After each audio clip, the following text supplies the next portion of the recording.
two-stop race. But Robbie's, if something goes wrong during the pit stop, you don't get all the fuel. That just cooks your strategy.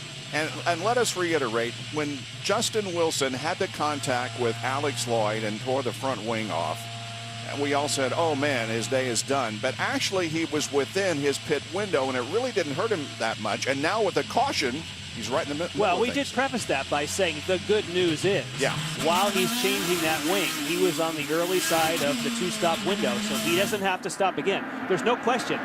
This is advantage Justin Wilson. Yep. And here's the incident we're talking about. Just poking his nose in there, looking at Alex Lloyd, and clips that left front, and that's all it takes. And Larry Curry, who's calling the shots for Justin Wilson, was angry because he was talking to the IRL saying, this guy up in front of us is trying to race with us, and he's a lap down. See, that's his job. He's supposed to complain, but he was upset. And, of course, Justin got the nose in there and chopped off. Now, they made that adjustment on the new wing. They had the problem, so it cycled through. He started third place. He's in third place. The race is in front of him now. It's just out there for him to grab. And a side note, all the problems that are happening in Great Britain with the volcanic ash? Justin's parents were supposed to be here, but they got hung out by that. But his wife is here, Julia, and his 2-year-old daughter, Jane and Jess, are watching too. And hopefully, Daddy can take the win today.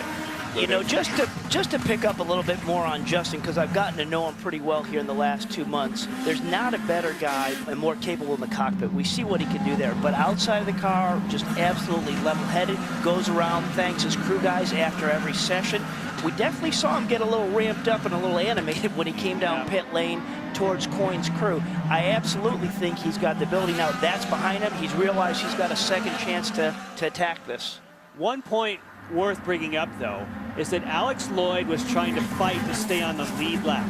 The moment that Hunter Ray went by him, he had lost that fight. And Justin expected that he would have said, I lost my lap. I'm going to let him go through, too. So that was why you would see Justin Wilson take a risk. 2 cars between the leader and second place as they go down the backstretch just prior to taking the green flag. Rafael Matos is right behind Ryan Hunter-Reay, and Takuma Sato in the Lotus car is right behind Rafael Matos. And we might mention, I don't know whether we talked about this on the air or not, but we suggested that the way they would make the Lotus car complete is to put a white ball and the number in it. They did, and now that even takes a step further as the most beautiful car on the racetrack. Okay, here we go. Ryan Hunter-Reay, your leader. The green flag comes out once again. The Apex Brazil restart. And let's see how much ground Will Power can make up here. Justin Wilson is right behind Power. Well, what a great start, Ryan Hunter-Reay. Look at the gap that he's got back there. He's got the 2 guys in between him. And look out, Wills. No! Wow. So Ryan Hunter-Reay's still got those 2 lap cars, but between him and Power. Wow. And he lost some momentum. I thought maybe Justin Wilson was going to be able to pass him. Great restart by Hunter-Reay. Yep. Really heads up. Well, he earned that position.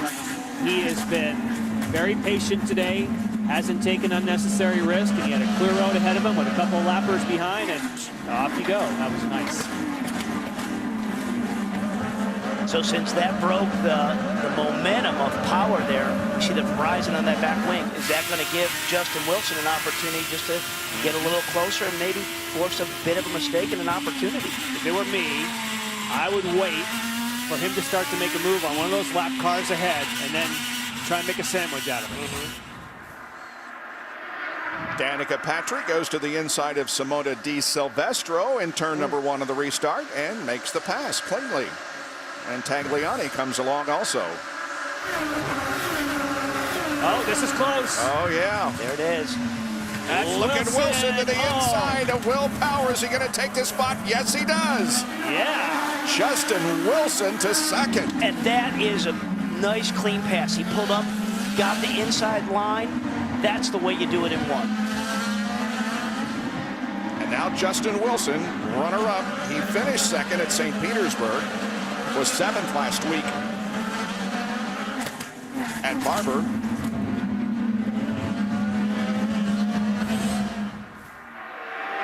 And this is the way you get it done. And what we talked about, really just pulling up alongside him to take that line away, and that's what he does. Here he's coming up alongside. He's going to go to the inside, Right there, keep that momentum.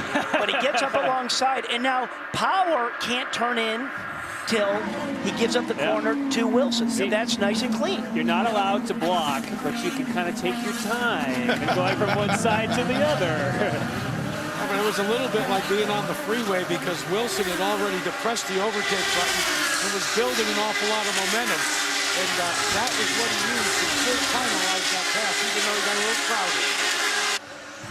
Now we'll keep track here. It's 3.8 seconds between first and second. We'll see if Wilson is able to close in and cut the interval between himself and the leader, Ryan Hunter-Reay. But again, there are a couple of cars between them. Mike Conway is running back in 10th position. Not a bad day at all for Mike Conway and the other Dreyer and Reinbold car. And about a half a lap ago, we caught this action.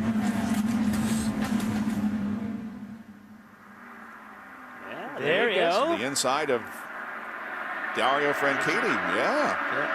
Well, remember, Conway had a very, very fast car in St. Pete. Unfortunately, got caught up in an incident, so you just got to have that patience. But we know he's fast, and obviously some confidence with his car to throw it down underneath Dario there. Started 16th, currently running in 10th. Mike Conway. Here comes Ryan Hunter-Reay. Then the lap car of Matos, then the lap car of Sato, and then second place, Justin Wilson.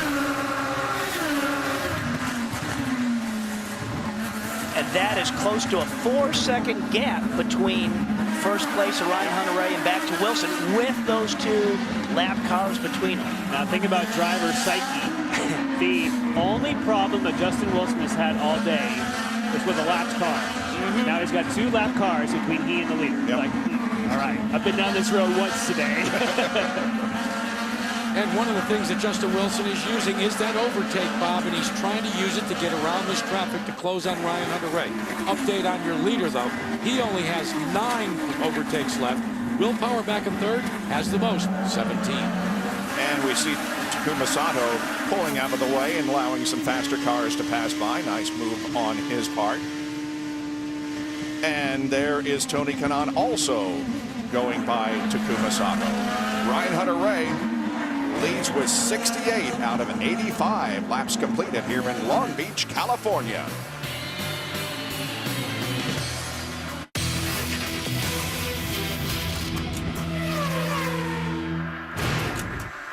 It's very definitely a family atmosphere here at the Toyota Grand Prix of Long Beach.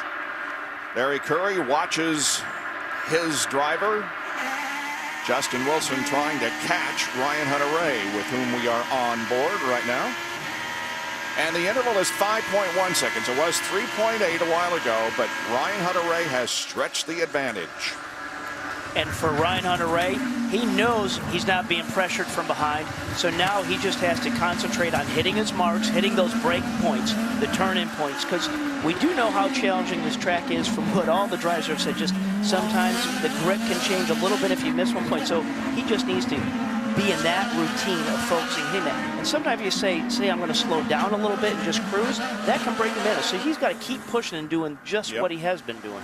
Graham Rahal, the victim of an unfortunate incident. Let's get out and talk with him, Lindy. You told me you think Romancini just punted you there. We saw you get out and talk to him. What'd you say? Yeah, I just said, what are you thinking? And he said, oh, sorry, I missed my braking marks a little. And I, it's been a disappointing weekend and a disappointing end to it. We were really just trying to get through the race. Radio wasn't really working, drink bottle wasn't working, so it's been a tough day, but to end it that way is just incredibly frustrating, and really wanted to get the Dollar General guys another good result. Even before this, it was frustrating because you say you were making changes to the car all weekend and nothing was changing. Yeah, it's been, the last 3 weekends have been that way. We made a lot of changes, nothing has happened. We can't improve, and this weekend really highlighted that. So it's been really difficult, but I think we figured out what it is, and we're going to go back to the shop, get the tub tested to make sure the tub's not cracked, which is what we think it is.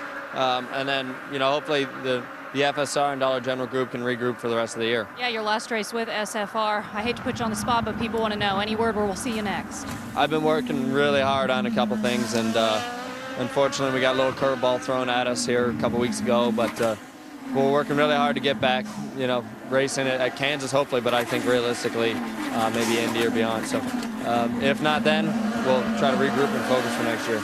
Bob, there you have it from Graham Rahal. On Thursday.